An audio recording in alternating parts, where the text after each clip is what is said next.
मंद गति से सीखने वाले बालकों के लिए निम्नलिखित में से कौन सा शैक्षिक प्रावधान उपयुक्त नहीं है? उपचारात्मक शिक्षण, प्रतियोगिता न रखना, त्वरण, लेबलिंग न करना। इसका आंसर है त्वरण, जो कि उपयुक्त प्रावधान नहीं है। अगला है अधिगम में अभिप्रेरणा का निम्नलिखित में से कौन सा कार्य नहीं है? पहला, जीव को क्रमहीन तरीके से गतिमान करने में मदद करना। दूसरा, जीव के व्यवहार को ऊर्जा प्रदान करना और बनाए रखना। तीसरा, जीव के व्यवहार को निर्देशित और नियंत्रित करना। चौथा, जीव की क्रिया को चयनित ध्येय की तरफ निर्देशित करना। इसका राइट आंसर है पहला, जीव को क्रमहीन तरीके से गतिमान करने में मदद करना, जो कि अभिप्रेरणा का कार्य नहीं है। अगला है एक 5 वर्ष की शारीरिक आयु वाला बालक बालिका 7 वर्षीय आयु वाले के समान परीक्षण पदों को सफलतापूर्वक पूर्ण कर लेती है, उसकी बुद्धि लब्धि क्या होगी? 140, 71.5, 90, 120। तो इसका राइट आंसर है 140 बुद्धि लब्धि होगी। अगला है किशोरों के शारीरिक विकास के संदर्भ में निम्नलिखित में से कौन सा कथन असत्य है? पहला, द्वितीयक लैंगिक लक्षणों का विकास। दूसरा, शारीरिक क्रियाओं और योग्यताओं में वृद्धि।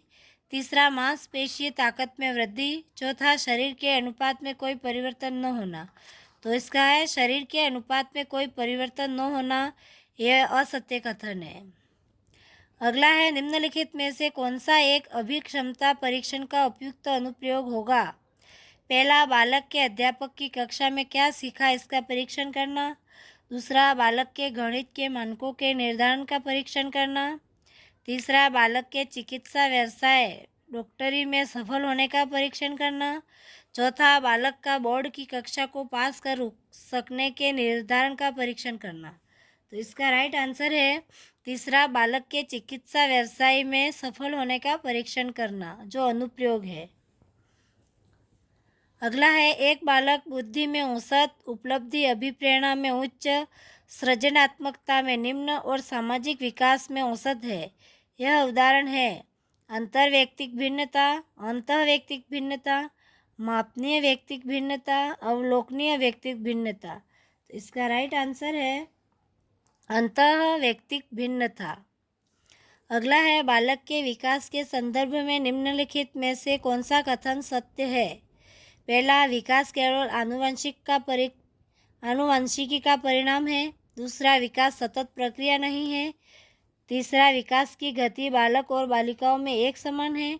चौथा, विकास सामान्य से विशिष्ट की ओर अग्रसर होता है।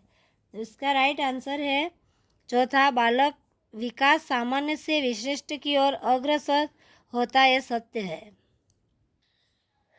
अगला है कौन सी फसल का उत्पादन आहड़ में नहीं होता था?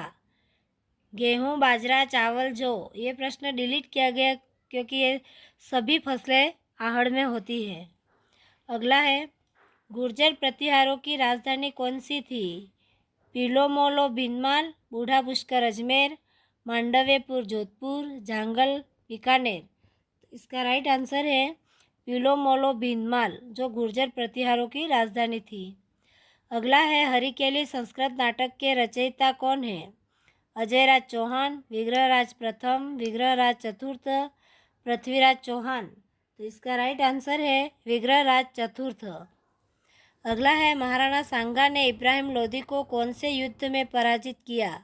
पानीपत, खातौली, नागौर, उदयपुर। तो इसका राइट आंसर है खातौली के युद्ध में 1887 को हुआ था। खातौली की लड़ाई 1517 में हुई थी, 1517 में। अगला है किस सन में अकबर ने मानसिंह को 7000 जात व 6000 सवार का मनसब प्रदान किया? 1599, 1601, 1603, 1605। इसका राइट आंसर है 1605। अगला है सन 1837 में बिजक पहाड़ी बेराट में स्थित अशोक के शिलालेख को किसने खोजा? Captain Burt, Colonel James Tod, Captain Hawkins, R C. Agarwal. तो इसका राइट आंसर है कैप्टन बार्ट ने खोजा। अगला है संप सभा की स्थापना किसने की थी? गोविंद गुरु, मोतीलाल तेजावत, रामनारायण चौधरी, गोपाल सिंह खरवा। तो संप सभा की स्थापना गोविंद गुरु ने की थी। अगला है मेवाड़ प्रजामंडल की स्थापना किसने की थी? मीठालाल व्यास, माणिक्यलाल वर्मा, हीरालाल शास्त्री, मघाराम वैद्य। तो इसका राइट आंसर है माणिकलाल वर्मा। अगला है मत्स्य संघ का राजस्थान में विलय कब हुआ? 18 अप्रैल 1948, 30 मार्च 1949, 15 मई 1949, 26 जनवरी 1949। तो इसका राइट आंसर है 15 मई 1949 को विलय हुआ। अगला है स्वतंत्रता संग्राम के दौरान निम्न में से कौन सी महिला जेल नहीं गई? अंजना देवी, नारायण देवी, रत्ना शास्त्री, कालीबाई। तो इसका राइट आंसर है कालीबाई जेल नहीं गई थी। अगला है किस लोक देवता की पत्नी उनकी मृत्यु के बाद सती हो गई? मल्लीनाथ, हरबूजी, तेजाजी, देवजी। तो इसका राइट आंसर है तेजाजी। अगला है किस शासक को हशमत वाला राजा कहा जाता है? शेरशाह सूरी, राव मालदेव, मानसिंह प्रथम, चंद्रसेन। तो इसका राइट आंसर है राव मालदेव को हशमत वाला राजा कहते हैं। तो ये संस्कृत शिक्षा विभाग के पेपर का 100 प्रश्न पूरे हो गए। धन्यवाद।